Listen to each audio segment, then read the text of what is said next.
Nuestro moderador de la siguiente conferencia es el doctor Pedro Alfonso Lavariega Villanueva, del cual me voy a permitir dar lectura a su currículum vitae.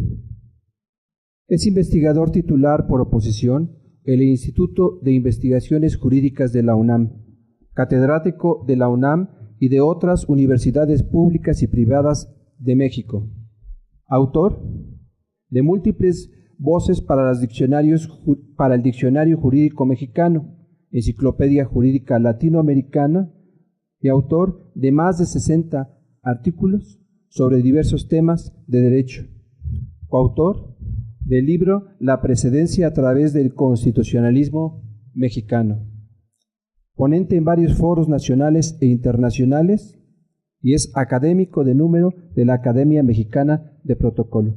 Doctor, si es tan gentil de tomar la palabra. Buenas tardes a todos. Me es muy grato presidir esta plática con una persona que tiene una amplia trayectoria en el servicio exterior mexicano como diplomática y además una profunda experiencia precisamente adquirida en ese campo.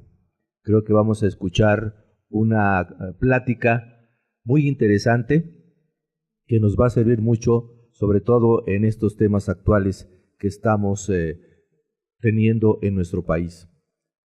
Con gusto voy a dar lectura a su currículum vitae, que por razones de espacio pues tenemos que reducir. La embajadora Columba Marisela Calvo Vargas es egresada de la carrera de Relaciones Internacionales en la Facultad de Ciencias Políticas de la UNAM. Ingresó a la Secretaría de Relaciones Exteriores en noviembre de 1974 y al Servicio Exterior Mexicano por concurso en mayo de 1980. En el año 2000 fue ascendida al rango de ministro y en el 2005 fue designada embajadora de México en Nicaragua. Después fue nombrada embajadora de México en junio de 2006. En la Cancillería ha ocupado diversos cargos en la Dirección General del Servicio Diplomático y en la Dirección General para América Latina y el Caribe hasta 1984. Más recientemente, como directora general adjunta para organismos especializados de Naciones Unidas en la Dirección General de Organismos y Mecanismos Económicos Multilaterales, como asesora en la Subsecretaría para América Latina y el Caribe y como asesora para asuntos especiales en la Coordinación General de Asesores. Ha estado adscrita a la Embajada de México en Argentina como encargada de Asuntos Políticos y Cooperación, a la Embajada de México en Panamá, donde se desempeñó como encargada de negocios durante la intervención militar estadounidense en ese país, a la Embajada de México en Colombia como jefa de Cancillería y como titular del Consulado de México en San Bernardino, California, con circunscripción en Las Vegas, Nevada, Estados Unidos, donde fue pionera de los consulados móviles. Ha sido condecorada por los gobiernos de Ecuador y Nicaragua. En 2002 fue distinguida con la condecoración Servicio Exterior Mexicano, 25 años. Ocupó la presidencia de la Asociación del Servicio Exterior Mexicano, Asociación Civil, en el bienio 2003-2005.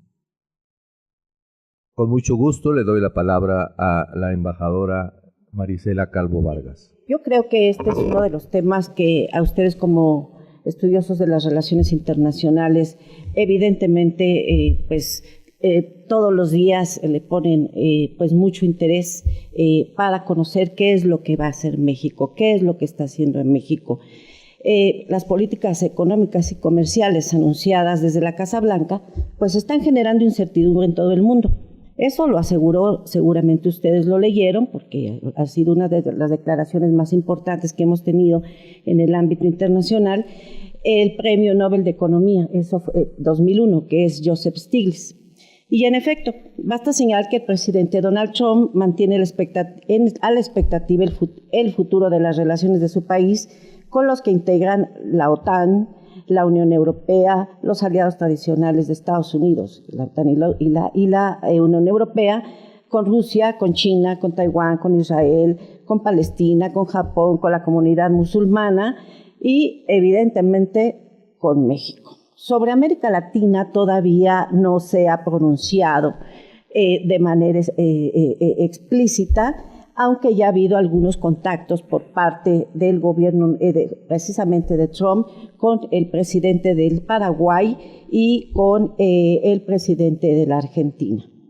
Y bueno, es de esperarse, por tanto, que la puesta en marcha de esas políticas dará inicio a una nueva era en las relaciones internacionales cuyos efectos, que ya se están dejando sentir, propiciarán la conformación de nuevos bloques políticos, económicos, comerciales y mundiales.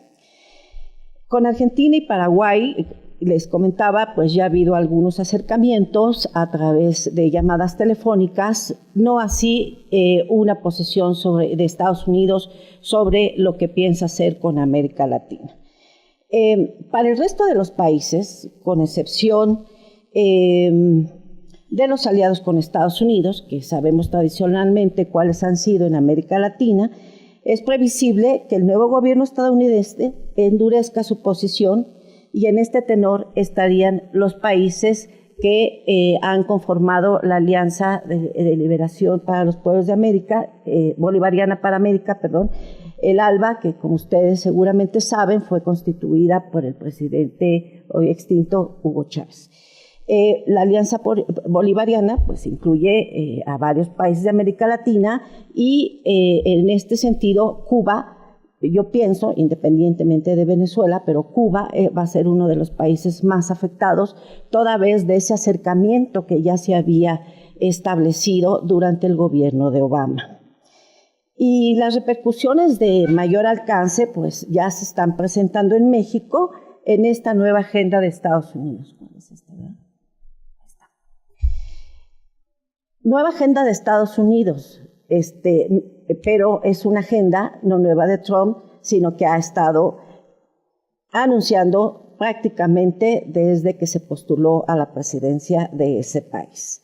Seguramente, pues ustedes que estuvieron anteriormente en la presentación de mi colega y amigo, el profesor, el maestro, el doctor Arellanes, pues se dieron cuenta de la relación tan intensa que México tiene con Estados Unidos.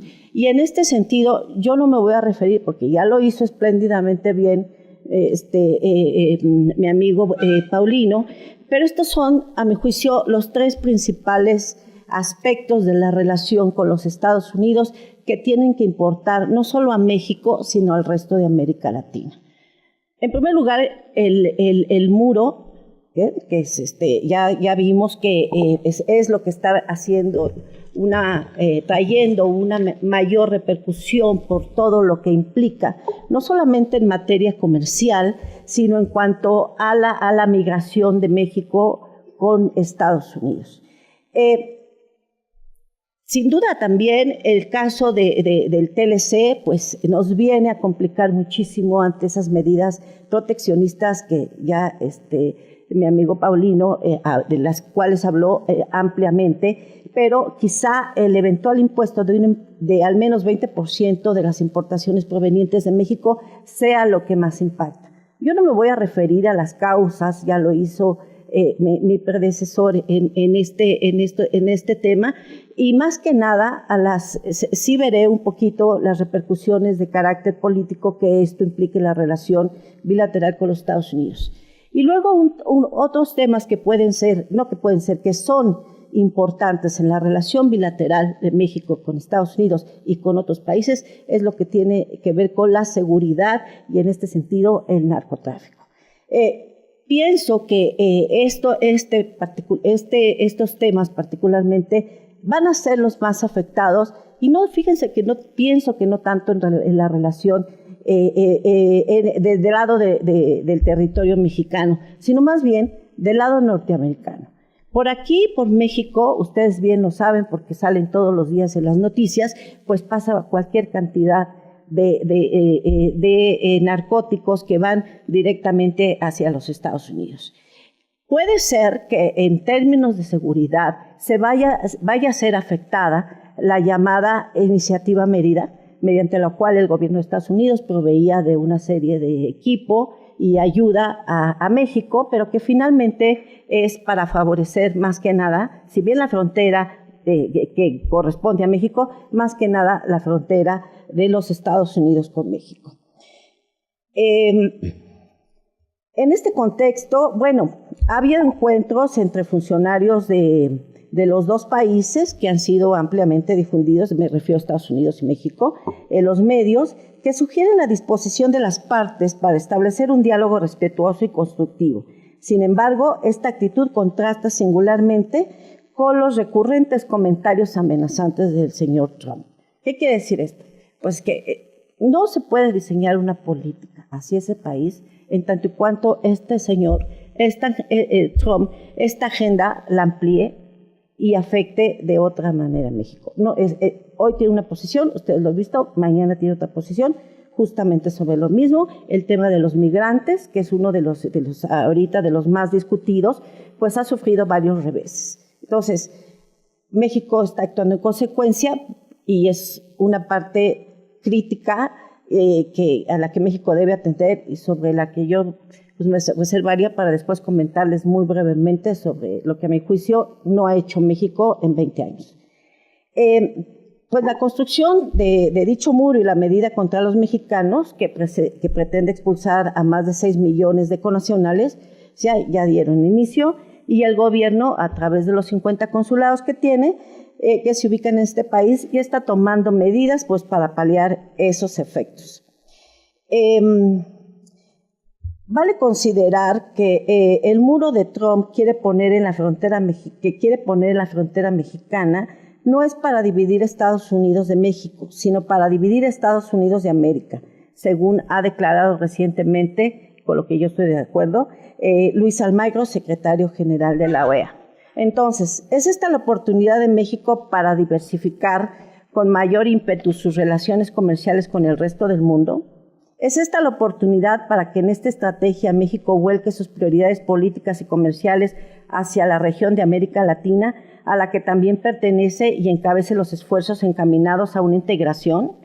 ¿Es esta la oportunidad para que México recupere su relevancia regional? Vamos a ver nada más algunos indicadores rápidamente, porque ustedes ya lo vieron con el maestro Arellanes. Diariamente 1 millón de personas y 437,000 vehículos transitan de manera ordenada y lícita a través de los 58 cruces fronterizos. Es solamente para darles una idea muy general de lo que ustedes ya vieron anteriormente. Eso es parte de algunas de las cifras del comercio y esto solamente para poner en contexto cuál es el tipo de relación y cuál es el valor de la relación de México con los Estados Unidos. Esa es otra lámina más que habla en términos generales del comercio de México con los Estados Unidos. Y bueno, esto que ya también lo vieron con mi predecesor en la mesa. Bueno, aquí vamos a ver que esto es lo que el presidente Enrique Peña Nieto situó como uno de los objetivos prioritarios: la construcción de un México con responsabilidad global, área de alta prioridad estratégica, principal destino de la inversión mexicana en el mundo. Bueno, más allá de esta lámina, detrás se esconde pues realmente lo que podría ser una retórica de gobiernos anteriores. No hemos podido nosotros establecer realmente en los últimos años en el caso de un área de alta prioridad estratégica, no hemos podido lograr mantener la presencia que México tuvo en los años 80.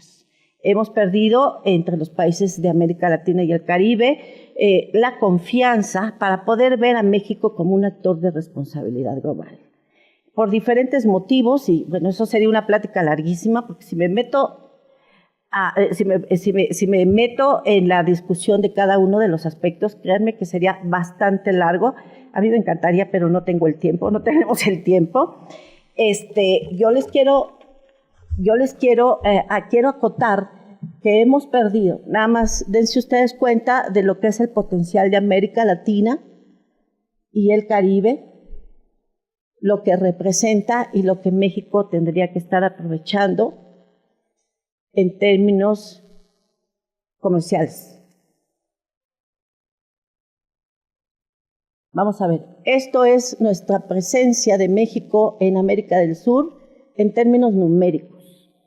Es numeralia y cada uno pues tiene sus propias explicaciones.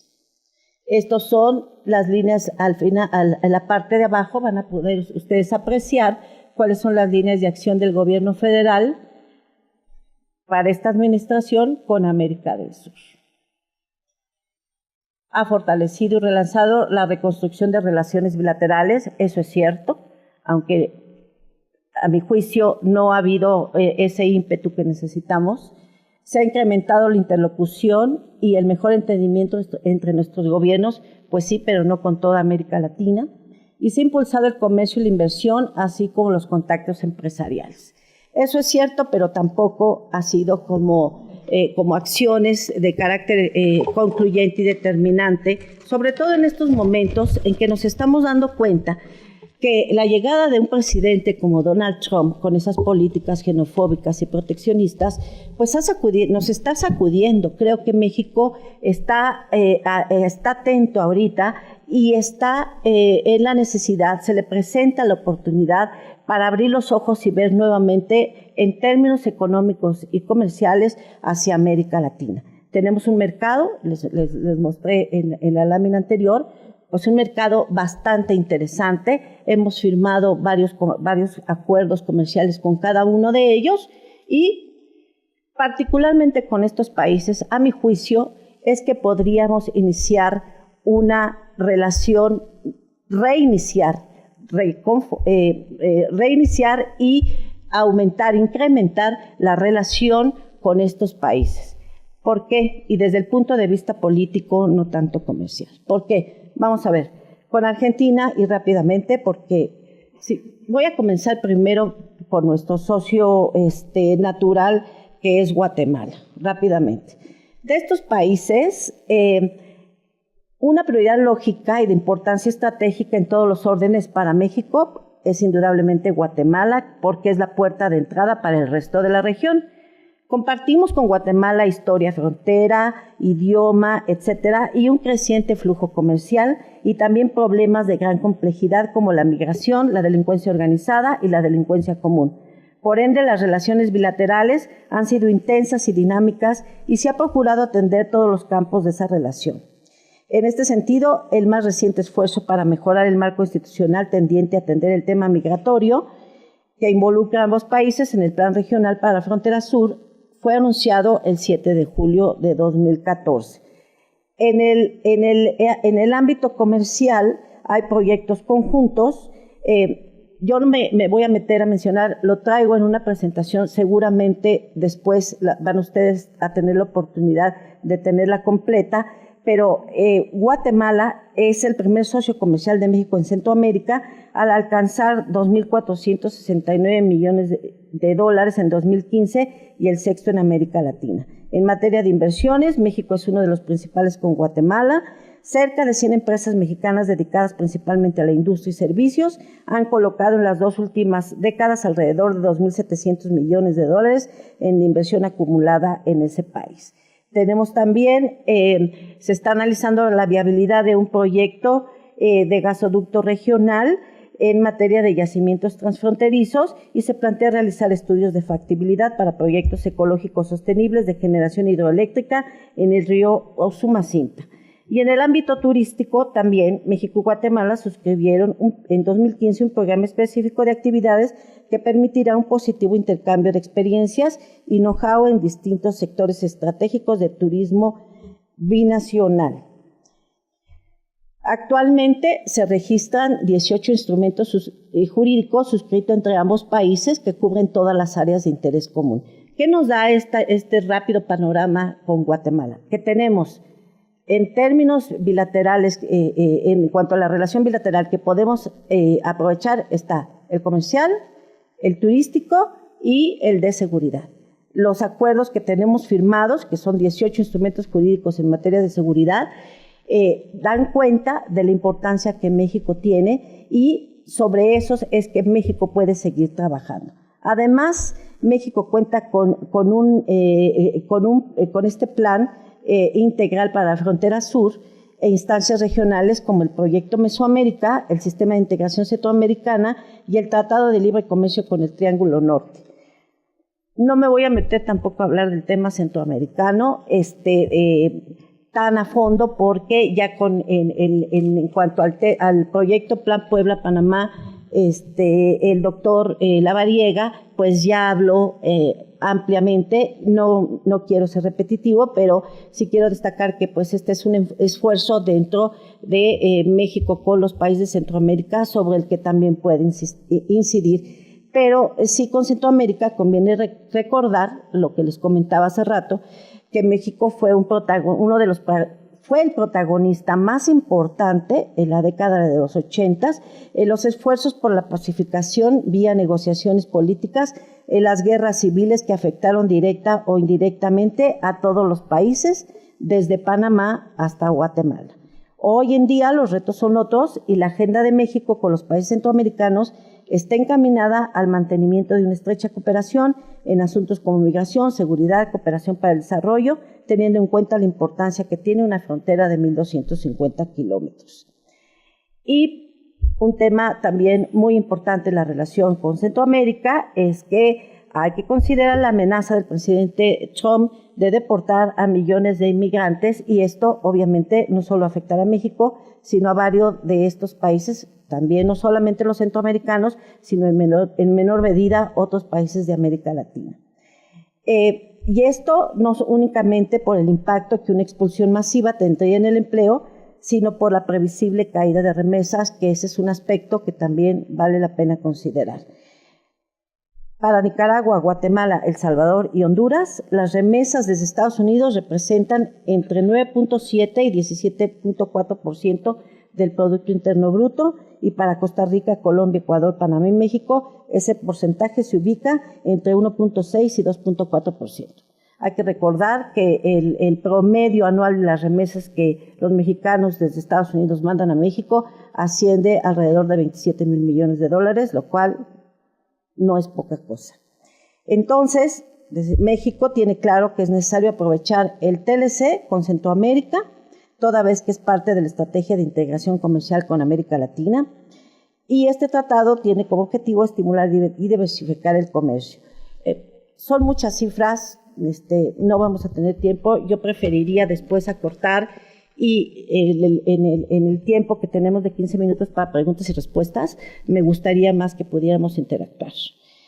Bueno, entonces, en el caso de Centroamérica, sí vale la pena comentar que México ha expresado la intención de establecer zonas económicas especiales para crear polos regionales de desarrollo, como el puerto de Chiapas, y convertirlo en un nodo estratégico de intercambio entre México y Centroamérica, continuar apoyando la construcción de infraestructura en la región mediante el denominado Fondo Yucatán, que hasta el momento ha destinado más del 41% de su capital en proyectos en El Salvador y Honduras, prevenir la migración acompañada de menores en comunidades de origen del Triángulo Norte, con programas emblemáticos que México ha promovido, como Mesoamérica sin hambre, o el que México tiene con la Agencia de Cooperación Alemana y la Fundación Save the Children. Y en torno al tema de los migrantes, México ya está liderando las iniciativas. Y en este sentido, el nuevo canciller de nuestro país informó que iba a convocar a una reunión con países de Centroamérica para hablar sobre la situación de las personas provenientes de Guatemala, Honduras y El Salvador. Esto de alguna manera ya se hizo, y quiero comentarles que esta presentación que yo entregué, pues la hice a finales de febrero, principios de marzo, y ya ha habido una dinámica en la política exterior de México, y parece ser que nuestra Cancillería está actuando en consecuencia. O sea, como que de repente nos dimos cuenta que sí hay otras regiones a las que tenemos que ver, y a otras regiones que nos pueden impactar, ayudar a equilibrar esa relación que tenemos con Estados Unidos, pero pues que sin duda pues tenemos la necesidad de cambiar. Luego, vamos a ver con Argentina rápidamente. Pues este es un país prioritario para México por su peso específico en la región. Tradicionalmente hemos tenido muy buenas relaciones con Argentina, básicamente por cuestiones de carácter político ideológico entre los mandatarios de México y la Argentina. Las relaciones pues se han visto un poco mermadas en los últimos años, pero por el tenor de los acuerdos que tenemos firmados con ese país y la inclusión de la Argentina en los esfuerzos subregionales en la región, México está volviéndose a acercar ahorita, cuando digo ahorita, es en los 2 últimos meses o en el último mes hacia ese país. Argentina, ustedes saben, forma parte del mercado común centroamericano y ha sido un vocero importante con los países de la región, como con UNASUR, incluso con los países del ALBA, durante la administración de la presidenta Kirchner. Tenemos que trabajar más con Argentina, ya lo estamos haciendo en términos de diversificación, de lo que se refería el doctor Arellanes. Estoy también segura que vamos a poder actuar porque ha habido visitas del secretario de Agricultura para allá y Argentina nos ha ofrecido venderle a México, parece mentira, pero importamos el 60% del maíz que consumimos y Argentina está dispuesta a colaborar con México en esa materia. Hay una cosa importante que hay que acotar aquí, que es que además de que tenemos 21 instrumentos jurídicos con Argentina, firmados con Argentina, y varios de ellos tienen que ver justamente con los primeros temas que yo mencionaba de la agenda de Estados Unidos, que es en materia de seguridad y en materia de narcotráfico. Tenemos 21 acuerdos y creo que esas son herramientas que México tiene que aprovechar para en los foros internacionales llevar, no quiero ocupar la palabra liderazgo porque no me gusta, es un término tan retórico y tan vacío a veces, pero sí encabezar esfuerzos en este sentido. Lo acaba de hacer ahorita recientemente el subsecretario para Asuntos Multilaterales en la conferencia sobre drogas que se celebró en Viena y donde dice que México tiene que actuar junto con otros países para enfrentar este tipo de problemas que tienen los países en el mundo. Entonces esas son partes de los esfuerzos que México tiene que hacer, que está comenzando a retomar para influir de manera política y decisiva en América Latina y el Caribe. Y bueno, tenemos que Argentina pues ya adelantó a México esta voluntad de profundizar el comercio bilateral.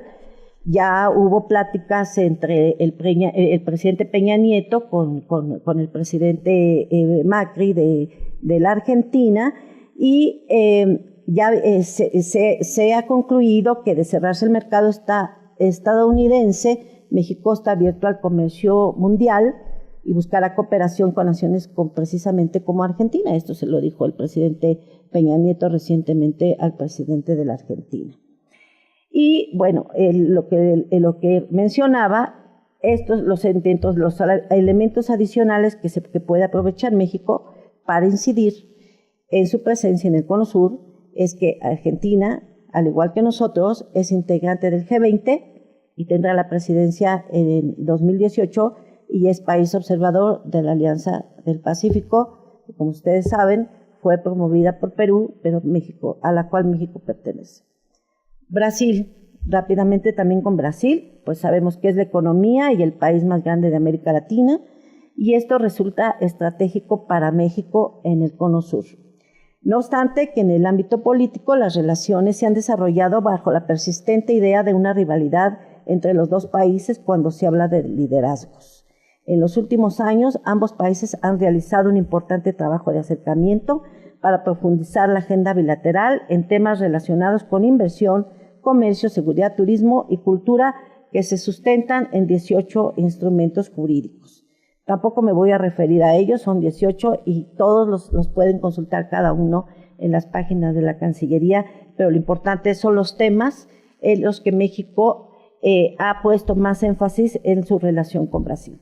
Las relaciones con ese país se han marcado por una supuesta rivalidad, que pues, ni es tan supuesta porque en realidad sí ha habido. Tenemos posiciones a veces divergentes en los foros internacionales. En el caso, por ejemplo, de Naciones Unidas, pues ustedes seguramente saben que Brasil está pugnando por una reforma a Naciones Unidas en las que ocupe un puesto en el Consejo de Seguridad, y eso pues México no lo puede aceptar. Ese es uno de los puntos más importantes, digamos, que pueden diferenciar, que se pueden ver en los foros internacionales y en los que México y Estados Unidos, y Brasil difieren. Se está tratando ahorita más la parte comercial por los problemas que hay en el Brasil. Ustedes seguramente saben todo el problema de Odebrecht, Petrobras, etcétera. Como que no están dadas las condiciones políticas para que México tenga un mayor acercamiento político, diplomático en estos momentos. Sin embargo, sí se trabaja en la ampliación del acuerdo de complementación económica para duplicar el comercio bilateral, y el canciller Luis Videgaray, durante su reciente comparecencia en el Senado de la República, señaló que con respecto a las dos principales economías, que son Brasil y Argentina, hay que reconocer que la relación económica ha estado por debajo de su potencial, en parte debido a la falta de encuentro, a la falta de voluntad recíproca para establecer acuerdos comerciales.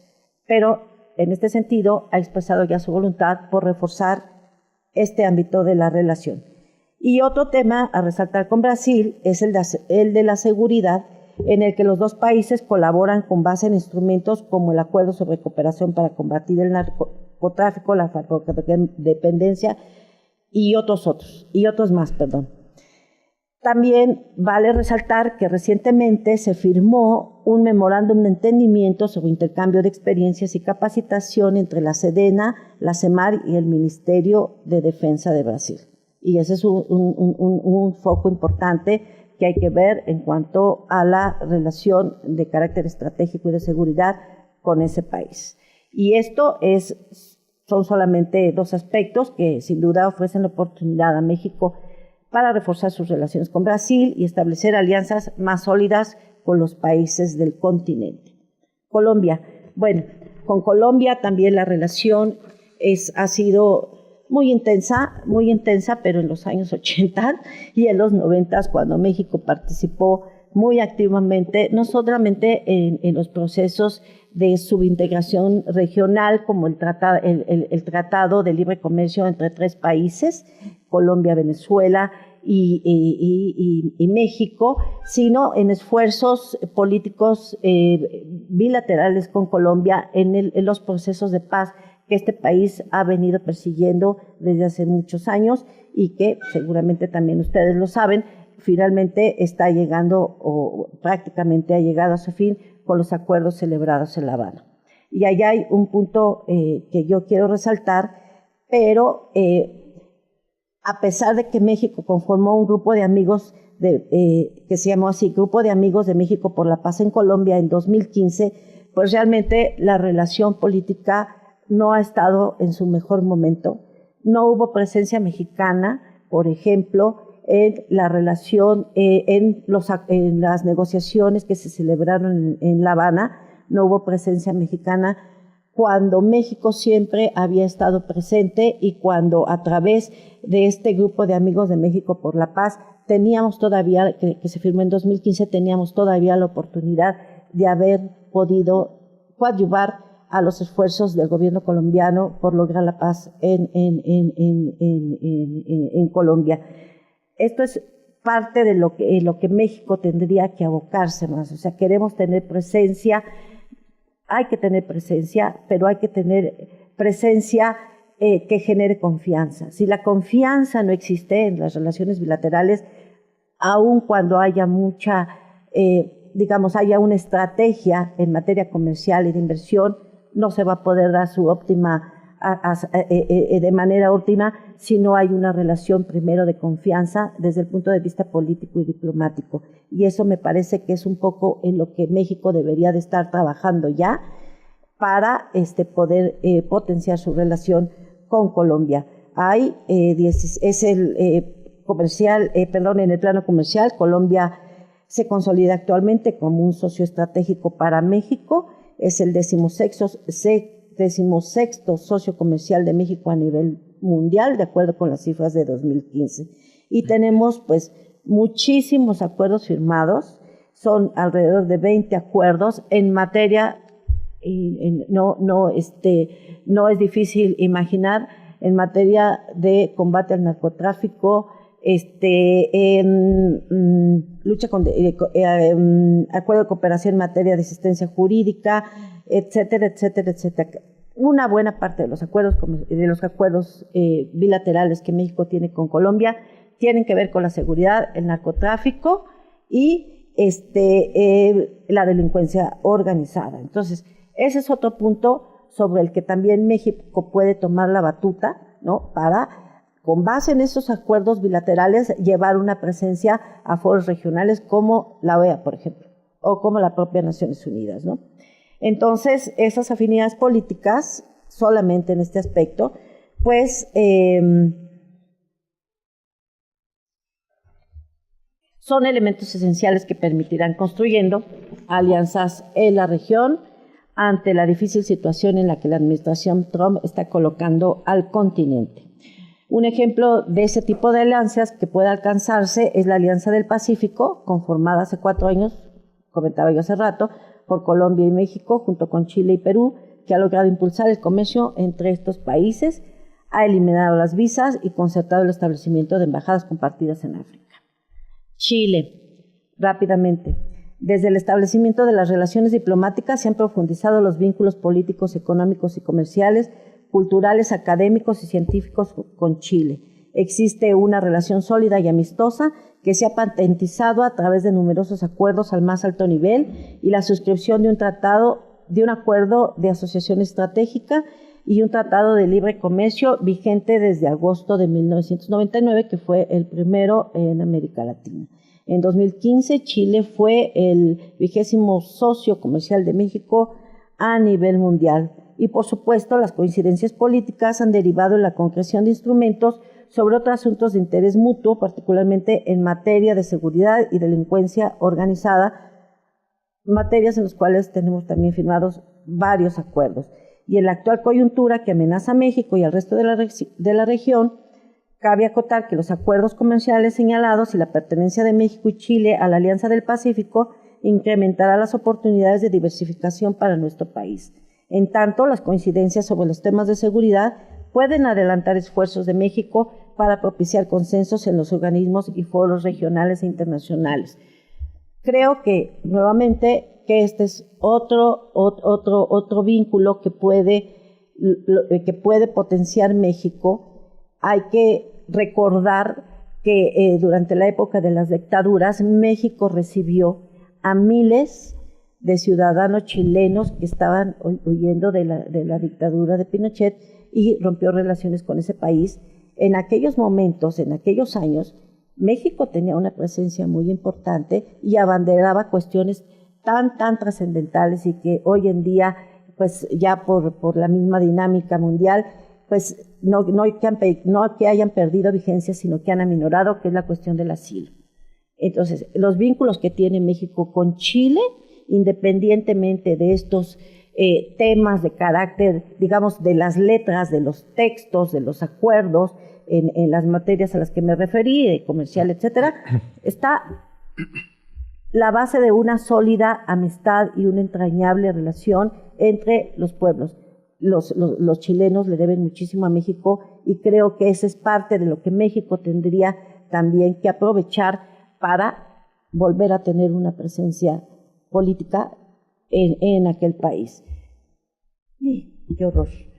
Bueno, vamos a ver Perú, pero me robó, me robaste. Perú rápidamente, que pues es un interlocutor importante en América Latina, pertenece comentaba lo de promotor de la Alianza del Pacífico. México está ya trabajando, está el secretario Videgaray, acaba de salir estuvo en una reunión con los países de la Alianza del Pacífico, y están viendo la necesidad de diversificar el comercio más de la necesidad imperiosa ahorita de diversificar el comercio con los países del Asia Pacífico, que son miembros de la ASEAN, y sobre todo lo que tiene que ver con híjole, ya me puse nerviosa porque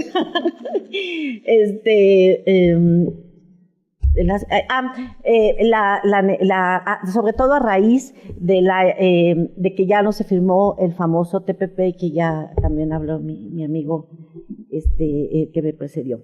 Bueno, tenemos también firmados tratados de extradición, etcétera, etcétera, y vamos a ver nuevamente sobre qué instrumentos podemos seguir trabajando en materia comercial, materia económica y materia de seguridad. Estos 3 países tienen que ver con la agenda de los Estados Unidos y en las cuales México puede llevar la batuta y en determinado momento ser interlocutor de estos países ante Estados Unidos.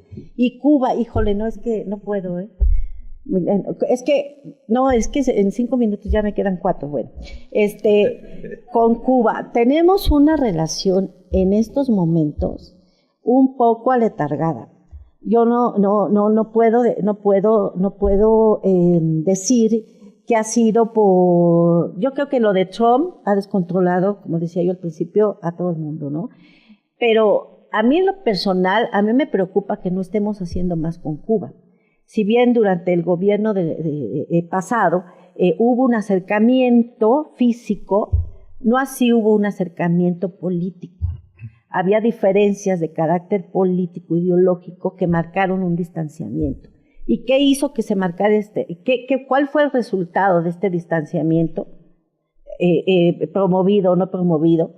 Pues fue que Brasil entrara apuntalando el desarrollo del puerto de Mariel, que tiene un potencial increíble en el Caribe, que se nos adelantara Venezuela construyendo la red esta de internet, ¿no? Desde Caracas hasta Cuba para promover el internet en La Habana, que hubiera muchísima inversión europea, canadiense, a pesar de las restricciones del gobierno norteamericano hacia Cuba.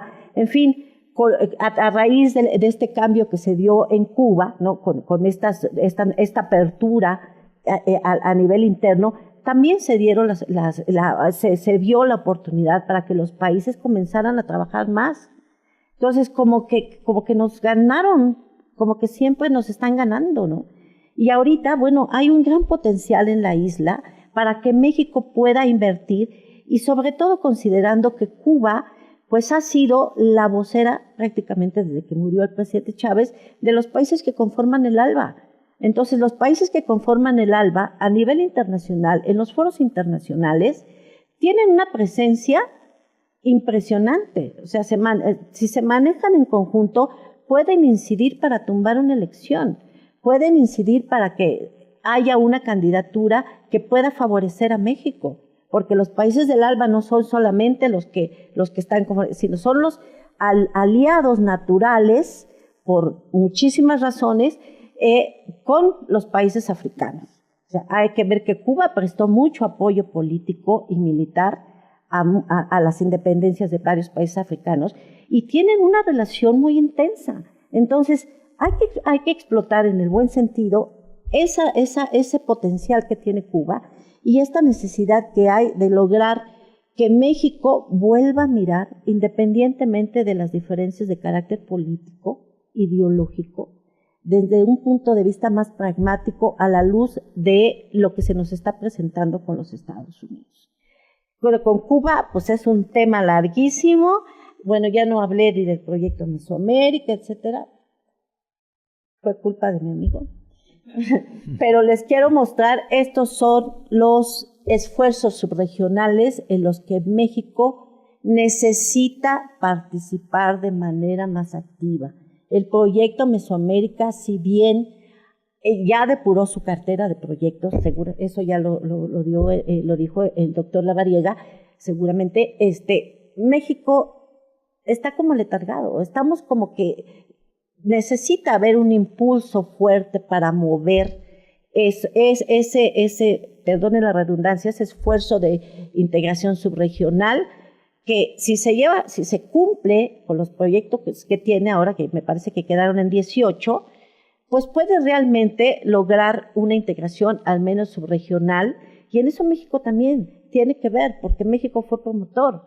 Entonces, que ahora sí que se cuide, que México cuide todos esos esfuerzos que ha hecho en los últimos años para promover una integración que ya es más que necesaria en América Latina. Dirán que es imposible, pues sí, no es fácil, sobre todo porque hay países que tienen sus propios problemas internos y que en estos momentos no son susceptibles de acercarse a otros precisamente por esos problemas internos. Entonces tenemos también la parte de la OEA que está jugando un papel un poquito complicado y quizá no muy a favor de lo que quisiéramos algunos o muchos, no sé, pero en tanto y cuanto no se incluya a países como Cuba verdaderamente. Bueno, Cuba se le invitó, pero Cuba no quiere y con toda razón. Pero Venezuela, que el secretario Almagro quiere excluir a Venezuela ya de la OEA y que aplicarle la Carta Democrática, etcétera. O sea, por más que queramos que haya una integración ante estos factores externos, va a ser bastante complicado. Pero entonces vámonos de a poquito por la parte política, diplomática, y vamos a impulsar muchísimo más la parte económica, comercial, y aprovechando en este sentido lo que los países, esos que les mencioné, que a mi juicio son los más de más peso en la región y con los que tenemos cierta afinidad política, pues vamos a aprovechar eso y aprovechar el potencial que nos puede dar Cuba. Ya rápido, pues ya me salto. Bueno, es importante aquí de todos estos la Alianza del Pacífico, precisamente para esa diversificación y esa presencia que México necesita. Y bueno, esos son algunos de los comentarios finales. Creo que, no, protesto. No es cierto. No, ha sido un gusto. No es todo lo que yo obviamente hubiera querido decir, pero fíjense que tenemos, aparte de lo que mencioné, que son las tres, digamos, los tres rubros en los que Trump ha puesto su agenda con México y América Latina, tenemos otros potenciales que necesitamos nosotros explotar. Uno es el turismo, o sea, como fuente importante de ingreso a México, que a mi juicio no lo estamos llevando muy bien a cabo. Hay muchos tipos de turismo, no más de playa y eso. Nos hace falta más difusión de lo que México tiene. Tenemos 18 productos que tienen certificado de origen México. Entonces, fuera del tequila, creo que no se conocen los otros. Y esos son potenciales que tenemos ahí aletargados, sobre los cuales podemos trabajar para producir. Y luego, sin duda, pues la situación interna del país, ¿no? Volcar nuevamente la política de México hacia el plano interno. No podemos estar hablando de diversificación si tenemos que estar pensando en que vamos a seguir importando el 60% del maíz. Cuando México fue productor de maíz y hace no sé cuántos años dejamos de serlo, porque no ha habido también internamente, no se ha movido el campo, no ha habido políticas adecuadas, a mi juicio, para poder potenciar el valor que tiene México, todos los recursos naturales que tenemos y que no hemos sabido explotar. Pues yo ahí lo dejo porque si no ya ni preguntas, ya no, ¿verdad?